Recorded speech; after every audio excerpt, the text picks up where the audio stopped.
हिंदी शिक्षा में नमिता विश्वास 10 कक्षा का 11 पाठ कहानी का शीर्षक जो 30 पार्ट 2 से ली गई है। 11 पाठ कहानी का शीर्षक क्या है? बाल गोविंद भगत। जो उनका लेखक कौन है? रामरुख बेनीवारी।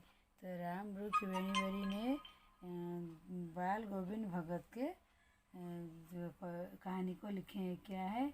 जो बाल गोविंद भगत पते युक्त परिवार का खेतकारी और साफ सुथरा मकान रखने वाला था।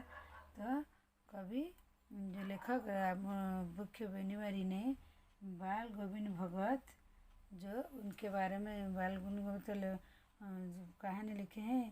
तो वो कहानी में क्या है?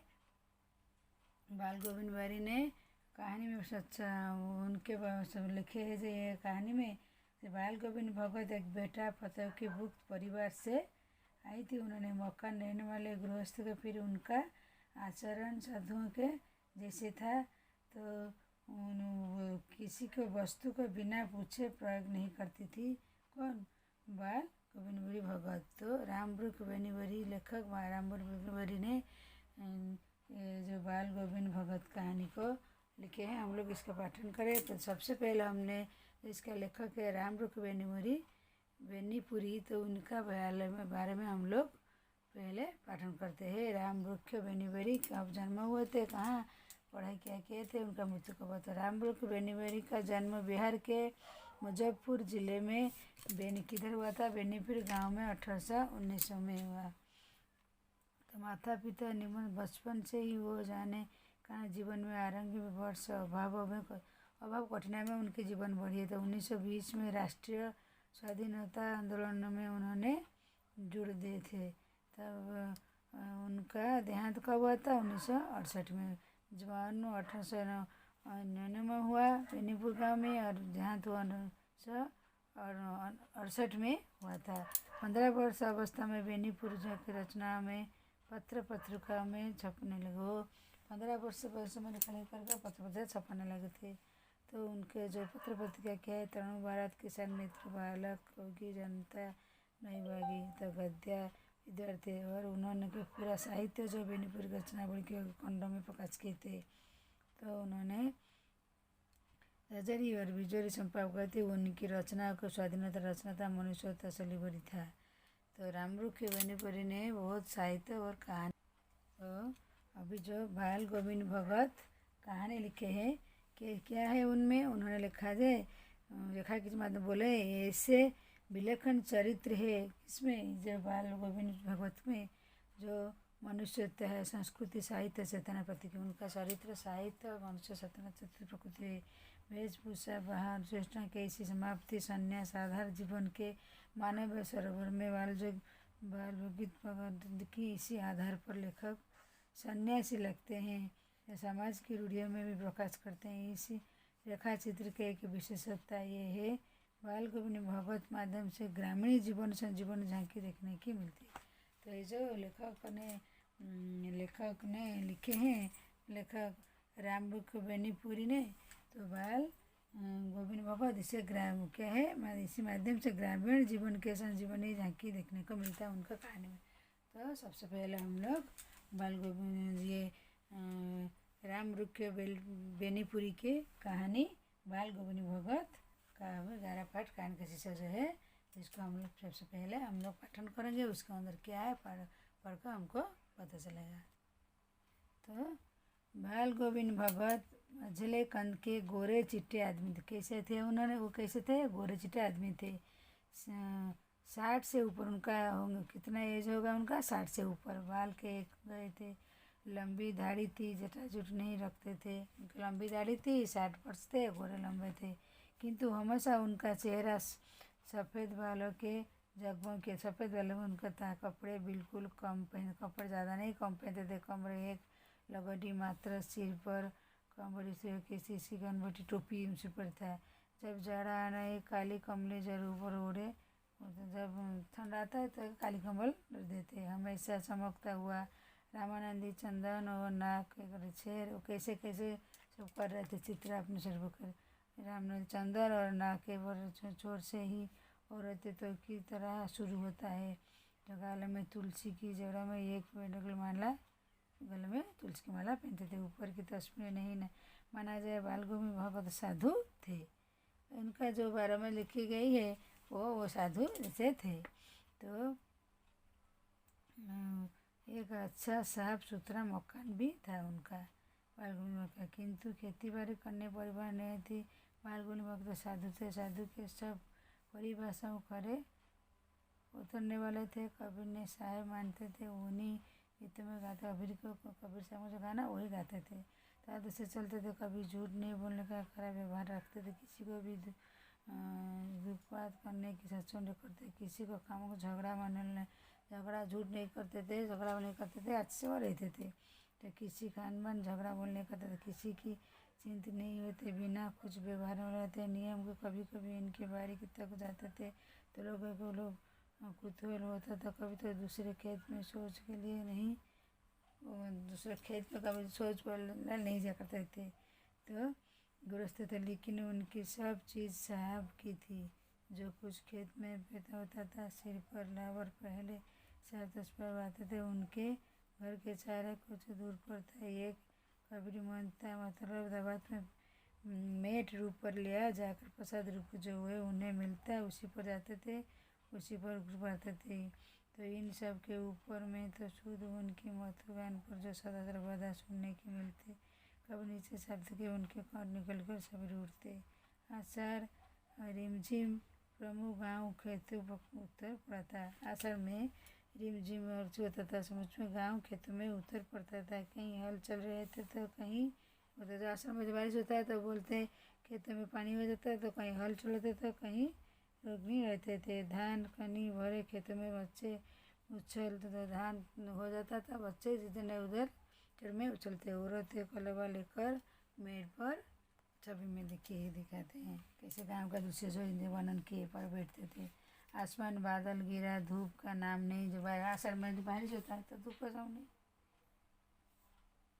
ठंडी पूर्वाई चल रही थी। ऐसे ही समय आपके कानों पे एक बार शोर तरंग झंकार कर रही। से ही जो ठंडी बरसा जो शोर झंकार उड़ते थे। कौन है पूछता है पड़ेगा।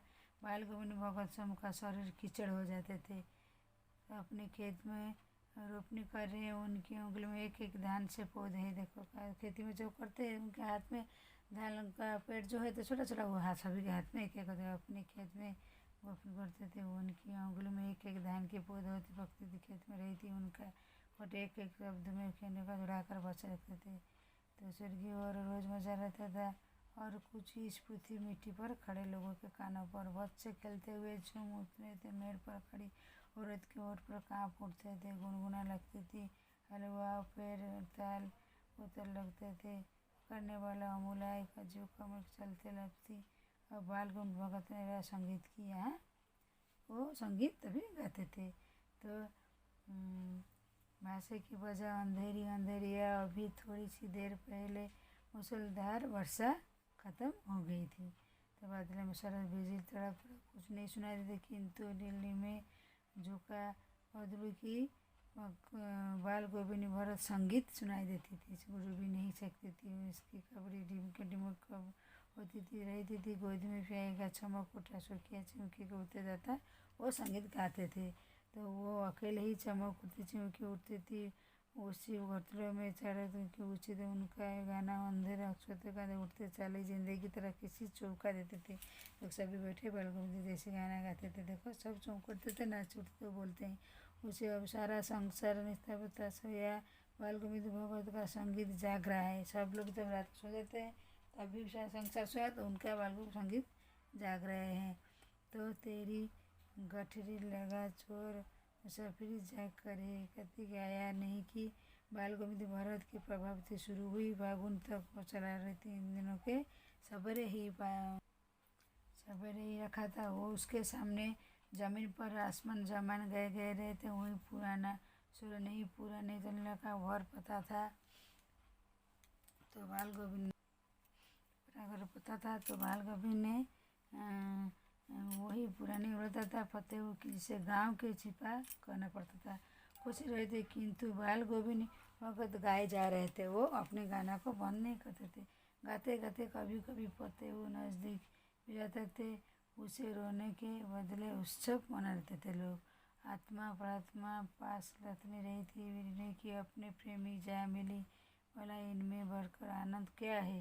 कभी कभी सोमला पागल नहीं हो जाए, किंतु वही कुछ कहकर उसके सामने उसका विश्वास हो। वो सर्व विश्वास मृत्यु की किसी से होता आया है।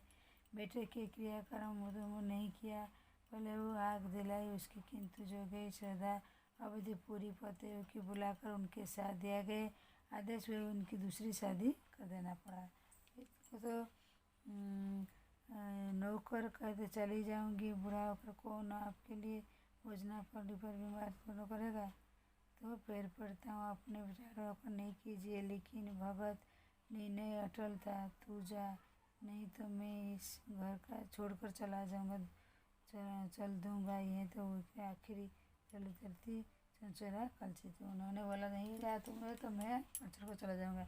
बाल गति बढ़ते मौत उन्हें अनुरूप हुई। वो हर बार गंगा स्नान करने लगे। कौन? बाल गोविंदी। स्नान करते ही आस्था नहीं रखने, जितना सत्संगम लोग दर्शन पैदल जाते थे। कभी दिन तो जन्म गंगा साधु को भगत को क्या हो कि वो गृहस्थी किसी से भिक्षा के मांगे, अंत घर की खा कर लगते थे, घर घर की लौट कर खाते थे, रास्ते पर कबड्डी बजाते थे, प्यास करते थे तो पानी भी पीते थे। और रास्ते पर जाते थे पानी पीते बजाते थे, भूख लगते तो पानी पीते, भूख लगते तो खाना खाते। और बुढ़ापा आ गया, किंतु टेक वही जवानी वाली लौटे नवीन। कुछ मुश्ते खाने पीने के बाद भी तबीयत नहीं सुधरी, थोड़ा दुखद आने लगा। मन छोड़ने नहीं थे दोनों के झुंड थी। ताना मारता दिन पे दिन छोड़ने लिए बोलने मना किया, आराम करने को कहा, किंतु हंसकर टाल देते। दिन में संध्या हो गई, किंतु मालूम होता तागा टूट नहीं, माला एक एक दिन बिखरा हुआ था। बेड लगर नहीं थी। सुना जाकर देखा तो बालकों में भक्त नहीं रहे, सिर्फ उनका पंजर पड़ा है। देखे माला टूट गया जो पहने, तभी गिर के तभी ठीक नहीं, तो आराम करना पड़ता। तो वह जो देखा कुछ नहीं, सिर्फ उनका पंजर पड़ा है। तो उठते ही ना जाने किस वक्त जगकर वो नदी स्नान वक्त दुआ का आश्रय बिखर गाँव से बाहर पोखर में भीड़ पर अपने कचरे लेकर बैठे रहने लगे। मैं शुरू में से ही तंग सोने वाला हूँ, किंतु एक दिन पाँव के उन किटपिटल में उनका संगीत मुझे पोखर पर गा गया था। अभी आसमान तारे दी पर मुझे नदी थी, पुतपुल रही थी, लग गई थी, जिसका मालूम शुरू लगते खत बगीचा में सब पर सुबह सा गया था। तो वातावरण अजीब सा था, अजीब सा जनमोहन वातावरण में एक पुष्पित बैठा हुई थी, काली कमली दाढ़ी बाल गुंदी बहुत अपने खजरे लिए बैठे थे, बजाने के लिए जो खजरी बजाते हैं। अतः उनकी उंगलियां खजरी पर लगातार चल रही थी। बजाने इतनी मस्त हो तो जाते हैं, शुरुआत तो जीती उठाते, मालूम नहीं पड़ता खड़े रहते, उंगली बार बार सिर पर नीचे से रखती, जड़ पर कंपा रहे थे। किंतु तारे की छाँव में भी उनके मस्तक अमृत जब जब चमक ही पड़ती थी। तो गर्मियों की उनकी सजा कितनी उस परेशान और शीतल करती थी। उन्हें भर के आंगन आसन जमा करते थे। गांव के उनके कुछ प्रेमी जुड़ जाते, खिड़कियाँ करते लेके भावर जाती थी। पद पद में उनके प्रेमी कहानी के कुंडल करती थी। धीरे धीरे स्वर ऊंचा होने पर वो निश्चित लाल निश्चित गति में तलचल मर्द करते थे। बाल गोविंद कैसे थे, उन्हीं के बारे में लेखक ने लिखे, जो वो कैसे स्वभाव के लोग थे। अपनी सुर के धुन में मगन रहते थे, खाते पीते थे, जिधर घूमते थे, गाना गाते थे, बोलते थे गांव का दृश्य, जो गांव में कैसे ही खा पी कर मुझे जमीन जाते थे, गान गुजरते थे, बच्चे के साथ वो खेलते थे। उन्हीं का जो बाल गोविंद के बारे में लिखा है। नृत्य पल उठे थे, सारा आंगन नृत्य में संगीत अपता था। बाल गोविंद भगत संगीत साधना का समय उसको उस दिन देखा गया जिस दिन उनका बेटा मरा। तो तब उनकी तो मर गया, तो उनका बेटा भी मर गया। तो लोग था बेटा था, कुछ सुस्त और बहुत मावा था, किंतु इसी कारण बालगुंद बनते उसे और भी मानते थे। इनकी समझ ने ऐसे आदमी के पर जान न कर रखती थी, रखने चाहिए, करना चाहिए थे, क्योंकि निराशन ये मुँह बहुत ज़्यादा एकदम होता है। बड़ी सोच उनकी शादी कराई थी, पति बड़ी उनकी जब शादी कराई दी थी तो बोलते उनके बड़ा भटकते हैं तो क्या, तो बोलते से उनकी शादी कराई दी थी, पति बड़ी में सुमन सुशील मिले थे। और अधिकार बनकर भगत बहुत सुने, दर्द खुद कर दिया था उसने उनका बेटा बीमार, इनकी खबर रखने के लोगों का, किंतु मौत के अपने सबका ध्यान कसना रहते थे। सुना बालगोविंद भगत का बेटा मर गया, कुतूहल में उनके घर गया, देखकर रह गया तो कहते आंगन में एक चटाई पर लेटा कर सफ़ेद कपड़े में रखा है और कुछ फूल को हमेशा फूलों में ही कुछ तोड़ कर बिखरा दिया है। फूलों को तस्वीर खिलाकर सिरा जला गया। तो रात झमक सामने और जमीन पर बन गिर गए थे। जब पूरी अस्तुलाती पत्थर नहीं गई थी, बाल गोविंद रह गए थे। खाते खाते कभी कभी पत्ते तरगतें मिली तो इनमें पढ़कर आनंद भी आता था, तो कभी कभी ऐसे हमेशा मृत्यु पर विजय होता है। तो बेटे कर्म को दिखाई देने थे, किंतु वही बात में पूरी पत्ते भूलकर उनके साथ गई तो बीमार पड़े। कौन एक बूंद पानी पी देगा, फिर पढ़ते हैं मुझे अपनी चारों ओर अलग कीजिए, लेकिन भारत का निर्णय यहाँ था। इस पर रहते तो बाल गोविंद मौत उन्हीं अनुरूप ही मौत होने का, तो वो हर वर्ष गोपा स्नान करने जाते थे। किधर? गंगा को तो स्नान करने थे, आस्था था जितना स्वर्ग था। तो उन्होंने करीब 30 किलोमीटर गंगा थी साधु मदन के लेने के लिए क्या है ग्राम किसके क्या थी आदि। फिर से उन्होंने गाड़ीमल रास्ते में गए और उपवास की भी वही मस्ती। अब तो बुढ़ापा में किंतु टेक तो बुढ़ापा हो गए थे। गंगा का स्नान को अजीत था, बहुत दूर था, फिर भी उन्होंने जाकर के खाने पीने के बाद तबीयत नहीं सुधरी। किनका? ये बाल गोविंद भगत का। थोड़ा दुखद आने लगा, किंतु नेट बात करने लगे तो दोनों जने हंसने लगे। दिन दिन भोजन के लिए करने लगे तो लोगों के नहने में धोने मना किया है, आराम करने को कहा, किंतु हंसकर टाल दिए। कौन? बाल गोविंद। तो उस दिन संध्या में गीत गाते गाते मालूम होता जैसे तांगा टूट गया है, माला एक एक के दोनों बिखर गया है। किसका? बाल गोविंद। माला पहनते वो टूट गया है, तांगा टूट गया है। वो लोगों ने जाते नहीं जाकर देखा, बाल गोविंद नहीं रहे, उनका पेंजर उधर पड़ा रहा है। तो कभी जो राम वृक्ष बेनीपुरी ने, जो लिखा रामपुर बेनीपुरी ने एक ग्राम्य का दृश्य उन्होंने इधर प्रस्तुत किए हैं। और बाल गोविंद भगत कैसे थे उन्हीं के बारे में लिखे हैं। बाल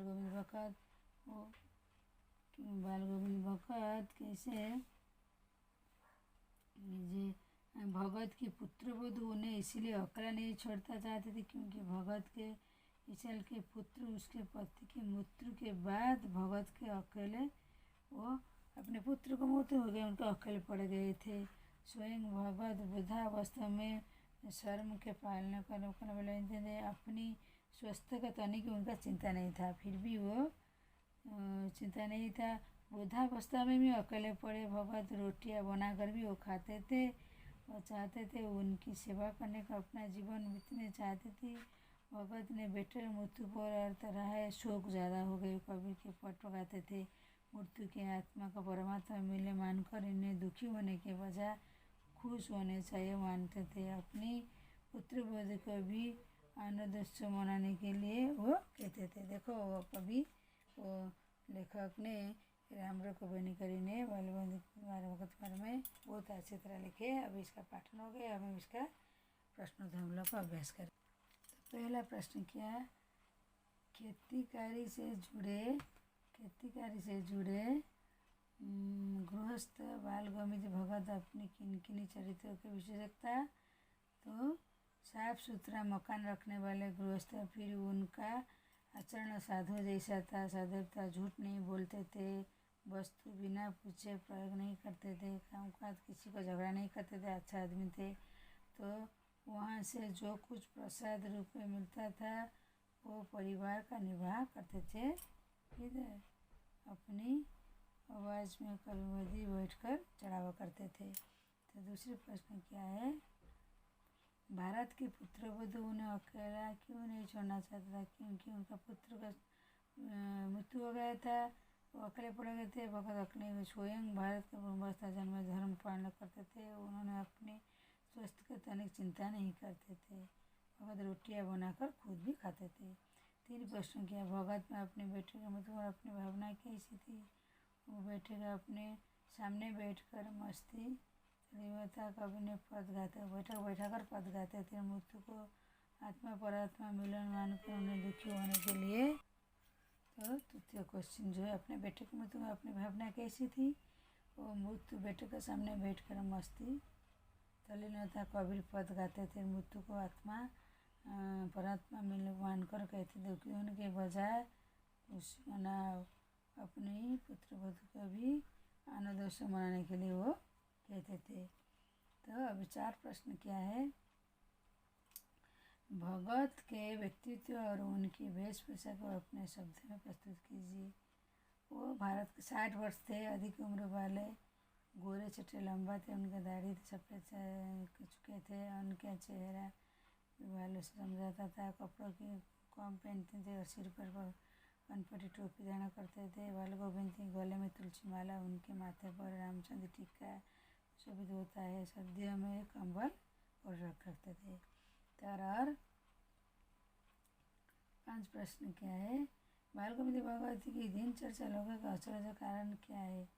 तो वो अत्यंत सादे की सरलता निस्वार्थ भाव से थे, जीवन रहते थे। उनके पास कुछ था उसके अवसर थे, किसी वस्तु के बिना कुछ योग भी नहीं करते थे, नियम का उल्लंघन नहीं करते थे, खेते में सोच भी बैठते थे। इसके अलावा दांत किटकिटा देने वाले, सर्दियों में भी भर के खुले आसन पर नीचे पोखर पर बैठ गाना।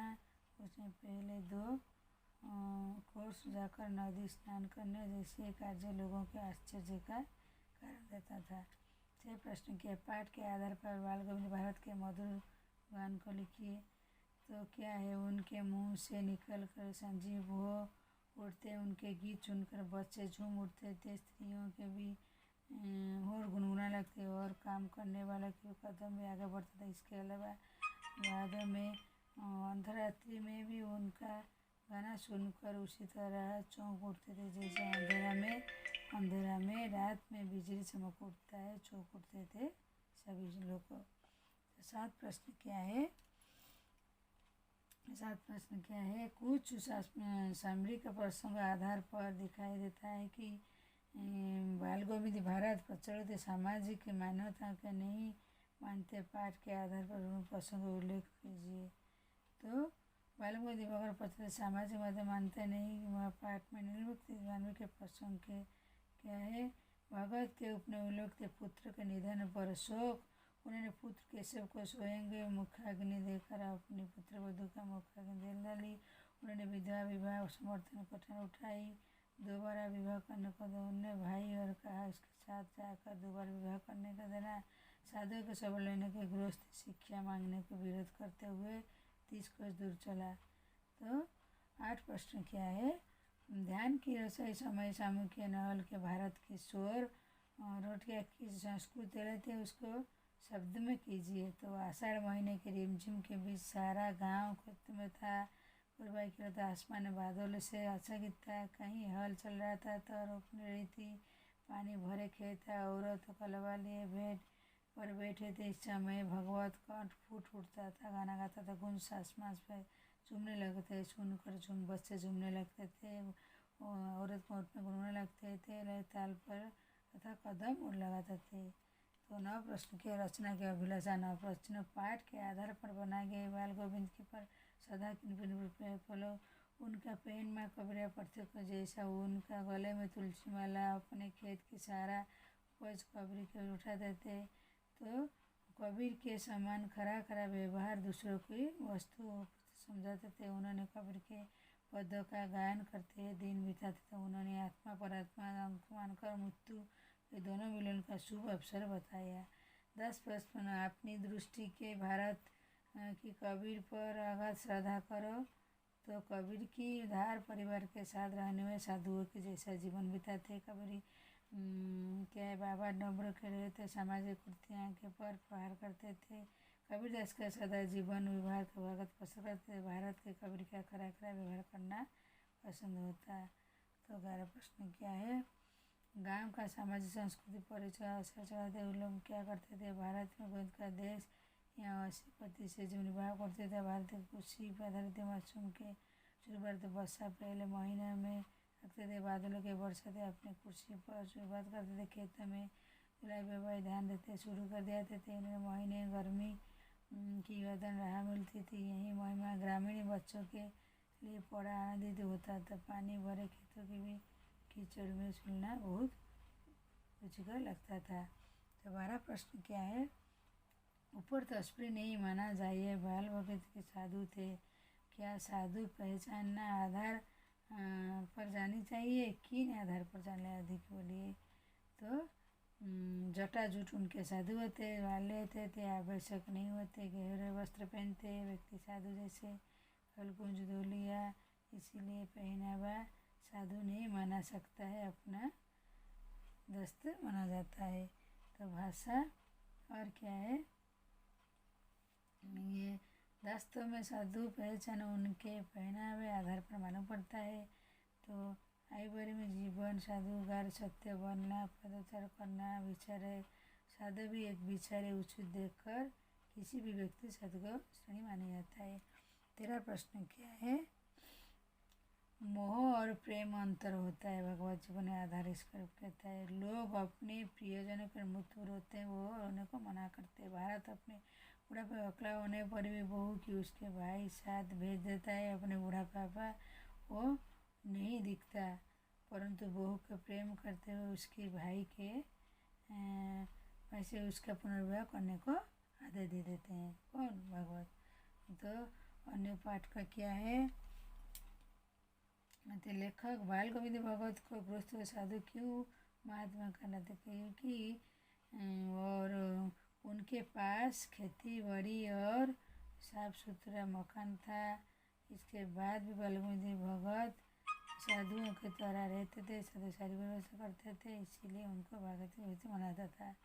तो भगत अपनी सब चीज़ साहब के मानते। उदाहरण क्या है, क्योंकि उनके खेत में जो भी कुछ पेड़ होता था उसे सिर पर लाट कर साहब के दरबार में ले जाते थे, अर्थात मठ पर उनके भेंट स्वरूप रखा जाता था। कुछ भी प्रसाद स्वरूप दिया जाता था, उसी से गुजारा करते थे। तो लेखक रामबुक बेनीपुरी ने 11 पाठ कहने के सवाल बने भगवत को ब्राह्मण था और बाल भगवत के बारे में उनकी आचरण, उनकी चाल चलन, उनके व्यवहार, उनकी श्रद्धा और परिभाषा, उनके कैसे श्रद्धालु सचोट थे, उनके बारे में, ग्राम के बारे में, गांव के लोग उनके प्रति कितना प्यार, और फिर भी उनका बेटा का साधु जैसे रहते थे, उनके बारे में बाल गोविंद भगत बारे में लिखे हैं। फिर भी उनका कुछ भी घमंड सफल मकान था, फिर भी ज़मीन था, फिर भी वो सन्यास जैसे बास करते थे। उनके बेटा का मृत्यु के बाद उन्होंने अपने आप को सही रख लिया था। तो इसका पाठन हमने और प्रश्नों तो अभ्यास कर ले। अभी दूसरे पाठ में आपसे मुलाकात करती हूँ। मेरी वीडियो देखने के लिए आप लोगों को धन्यवाद। आज के लिए बस बाल गोविंद भगत का वीडियो हो गई है, तो मेरी वीडियो देखने आप लोग को धन्यवाद।